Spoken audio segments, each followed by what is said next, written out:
Good morning.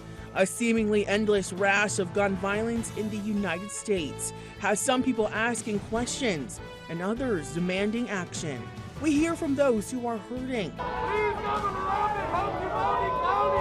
those who are resistant to change. People are going, I'm going to take this into my own hands. I'm going to protect my family. I'm going to protect my home. And those who have the power to make change happen. Today, Monday, May 30th, 2022. Your most watched, most trusted news with certified first alert weather. This is WITN News at Sunrise. Good morning. Thank you so much for joining us. I'm Lauren Baker. We'll get to those top stories in just a moment, but first we start with weather, where humidity is laying on thick on us today here in the east. We begin with that breaking news. The U.S. Supreme Court has overturned the historic ruling of Roe versus Wade, ending constitutional rights for an abortion that had been in place for nearly 50 years. Here's a live look outside the Supreme Court, where you can see thousands of people on both sides of the issue having joined together, hoping to voice their opinion about this monumental decision. This outcome is expected to lead to abortion bans in roughly half of the states in our country. Listen to the moment and reaction people had when they learned Roe versus Wade was overturned. Not just people at the Capitol reacting, lawmakers here are voicing their opinion. North Carolina Governor Roy Cooper reacted to the Supreme Court decision, saying in part, quote, "For 50 years, women have relied on their constitutional right to make their own medical decisions. But today, that right has tragically been ripped away. That means it's now up to the states to determine whether women get reproductive health care, and in North Carolina, they still can. I will continue to trust women to make their own medical decisions," end quote. Hug your kids every day and every morning. That's the message some parents in Texas are telling others after tragedy strikes their children's school. Good afternoon. Thank you for joining us. I'm Lauren Baker. Today, parents, grandparents, aunts, uncles, cousins, and community members are grieving after 21 innocent lives were taken by a gunman who entered Robb Elementary School in Uvalde, Texas, and shot them. These are the pictures of those children and adults who lost their lives yesterday simply by going to school. The sudden loss of these students and teachers has shook the Uvalde, Texas community. This comes 10 days after 10 people were shot and killed at a grocery store in Buffalo, in a predominantly black neighborhood.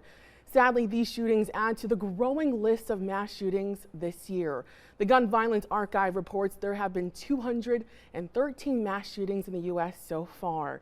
27 of those shootings have happened at schools. Welcome back in. It's a parent's worst nightmare, a car slamming into a school bus full of children. That's what this terrifying video captures in New Mexico back in February. I want people to know at home, a lot of people are going to say, oh my gosh, they lost. They were the number 8 team in the country. Do you know how good you have to be number 8? Like, seriously, that was not no easy loss for them. That was not something that they take lightly, and that fans don't take lightly either. I mean, they packed the house this weekend. And I think that, moms tend to do that. You'll ask, hey, Mom, what do you think about this? Thinking she'll give you a, oh, I like that, oh, I don't like that. And it turns into like a 30-minute 30-minute piece of advice. We're still talking about this?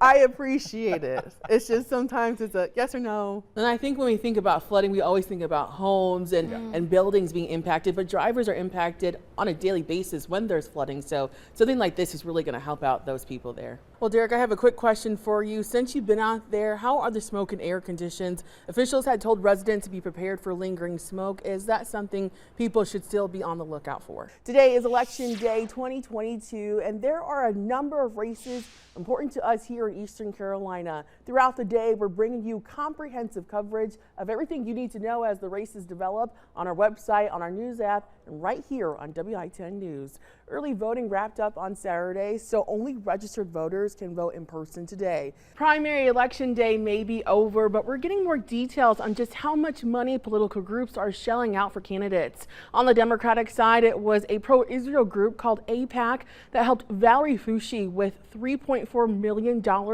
in the 4th District primary, which covers Durham and Chapel Hill. And that's believed to be a record for outside spending in any North Carolina House primary.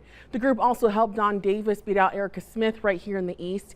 Davis received criticism for the amount of outside support he got.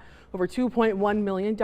On the Republican side is a group called Club for Growth. It spent at least $12 million to help Ted Budd in the U.S. Senate race and another $1.5 million on Bo Hines in the 13th Congressional District.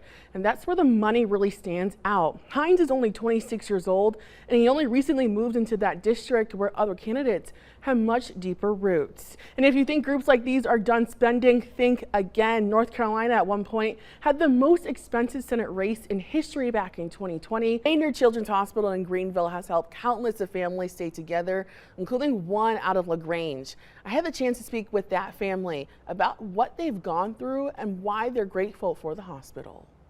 If you ever get the chance to meet Flora Perez Villagran's family, she says you'll meet a family that's loving. Fuerte y valiente. I feel really good seeing her be very brave and strong.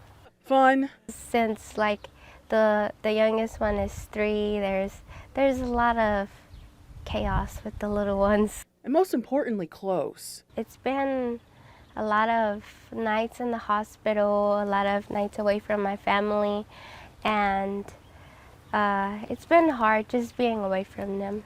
It wasn't the LaGrange teenager's choice to be away from her family, but an unexpected diagnosis forced her to do that. It was June 28th.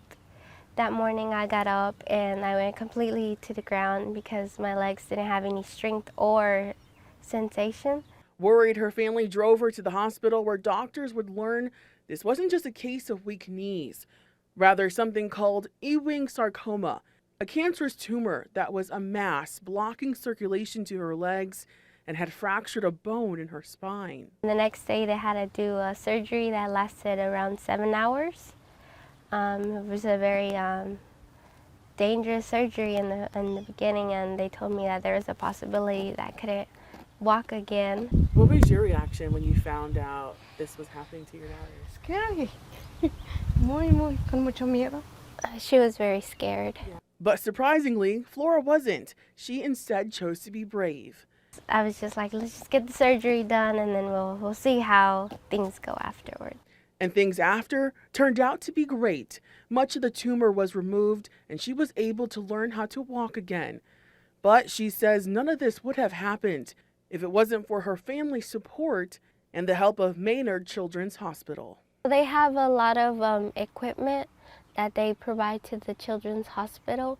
Specifically for her, the ultrasound machine purchased by CMN funds that was able to place a peripherally inserted central catheter, also known as a PICC line, on Flora at the beginning of her treatment.